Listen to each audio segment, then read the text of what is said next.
Welcome to capital stan. Technical analysis की आज की सीरीज़ में हम एनालाइज करेंगे केमिकल सेक्टर में लिस्टेड स्टॉक को, जिसका नाम है Engro polymer and chemicals limited. So start करते हैं अपने टेक्निकल एनालिसिस को। सबसे पहले पाकिस्तान स्टॉक एक्सचेंज में ये कंपनी लिस्टेड है EPCL के सिंबल के नाम से। अगर हम इसके बिजनेस के बारे में देखें तो कंपनी का प्राइमरी बिजनेस है PVC एंड VCM की मैन्युफैक्चरिंग, मार्केटिंग और उसको सेल करना। इसके अलावा EPCL डील करती है केमिकल्स की प्रोडक्शन और उनकी सेलिंग को भी। इसके अलावा जो सरप्लस एनर्जी इसके पावर प्लांट से बनाई जाती है वो एंग्रो फर्टिलाइज़र को भी प्रोवाइड की जाती है। इसके अलावा अगर आप डिटेल में एंग्रो पॉलीमर के बारे में जानना चाहते हैं तो उसका लिंक आपको स्लाइड पे शो हो रहा है। आप वेबसाइट पे जाके कंपनी के फंडामेंटल्स के बारे में भी रीड कर सकते हैं। फंडामेंटल्स के अलावा ये भी कि जो एंग्रो पॉलीमर कंपनी है ये dividend means investing point of view से काफ़ी अच्छी है। एंग्रो पॉलीमर केमिकल को हमेशा एक इन्वेस्टिंग पॉइंट ऑफ व्यू से देखा जाता है क्योंकि ये अपने शेयर होल्डर्स को डिविडेंड्स की सूरत में कुछ ना कुछ लाजमी देते हैं। सो अब हम आते हैं अपने चार्ट पे और हमेशा की तरह वीकली टाइम फ्रेम से हम स्टार्ट करते हैं टेक्निकल एनालिसिस का। चार्ट हमारे सामने ओपन हो चुका है और सबसे पहले अब हम स्टार्ट करते हैं सपोर्ट से। अगर हम फ्राइडे की क्लोजिंग की बात करें तो वो है 53.98 के राउंड, और अगर हम इसी को देखते हुए अपने पहले सपोर्ट को देखें तो वो आता है 51 से लेके 52.85। मींस के जहां पे प्राइस ने क्लोजिंग दी है वो हमारे पहले सपोर्ट लेवल के काफ़ी करीब है। इसके बाद हमारे पास सेकंड सपोर्ट का जोन है 46.60 से लेके 47.90 का, एंड देन हमारे पास थर्ड एंड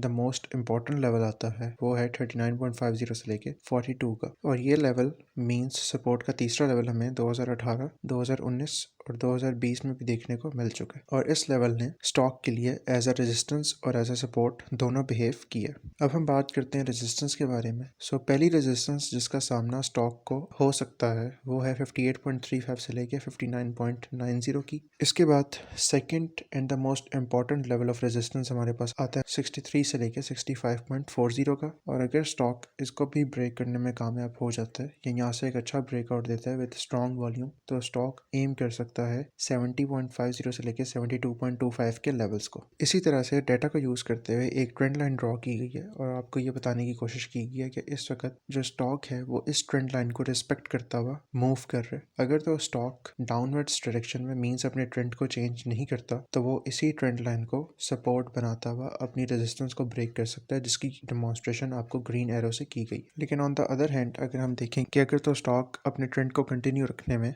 जो कि उसका अपवर्ड ट्रेंड है, तो वो ट्रेंड लाइन को ब्रेक करता हुआ और सपोर्ट को भी ब्रेक करता हुआ नीचे का सफर शुरू कर सकता है। वीकली टाइम फ्रेम को कंप्लीट करने के बाद अब हम आते हैं डेली टाइम फ्रेम पे, और यहाँ पे हमारे पास 3 सपोर्ट के लेवल्स और 3 रेजिस्टेंस के लेवल्स हैं। डेली टाइम फ्रेम के levels almost weekly time frame से मिलते जुलते हैं, लेकिन डेली टाइम फ्रेम पे आपको इन डिटेल सपोर्ट और रेजिस्टेंस के और भी लेवल्स मिल जाते हैं जो कि वीकली में फाइंड आउट करना इतना इजी नहीं है। अगर हम डेली में देखें तो हमारे पास पहला सपोर्ट का जोन है 48.90 से लेके 52.10 का। सपोर्ट के इस जोन की इंपॉर्टेंस हमें इस तरह से पता चलती है कि 2022 के आगाज से पहले दिसंबर के मंथ में इसी जोन से स्टॉक ने सपोर्ट ली थी और अपनी रैली को कंटिन्यू किया था। और अगर हम अपने प्रेजेंट सिनेरियो में देखें तो अक्टूबर के एंड में इस जोन को अगेन स्टॉक ने टेस्ट किया, और अब ये पॉसिबिलिटी है कि अगर तो इस ट्रेंड को कंटिन्यू रखते हुए स्टॉक ऊपर मूव करना चाहता है तो हो सकता है कि वो इस जोन को एक बार फिर से टेस्ट करे एंड देन वो अपने रेजिस्टेंस के लेवल्स की तरफ एम करे। लेकिन अगर प्राइस इस सपोर्ट पे अपने आप को होल्ड नहीं कर पाती तो उसके पास फिर सेकंड सपोर्ट का लेवल है 45.40 से लेके 46.90 का, एंड फाइनली हमारे पास जो तीसरा लेवल आता है वो है 39.30 से लेके 41.50 का। इसी तरह अगर हम रेजिस्टेंस की बात करें तो हमारे पास रेजिस्टेंस का पहला जोन है जिसकी रेंज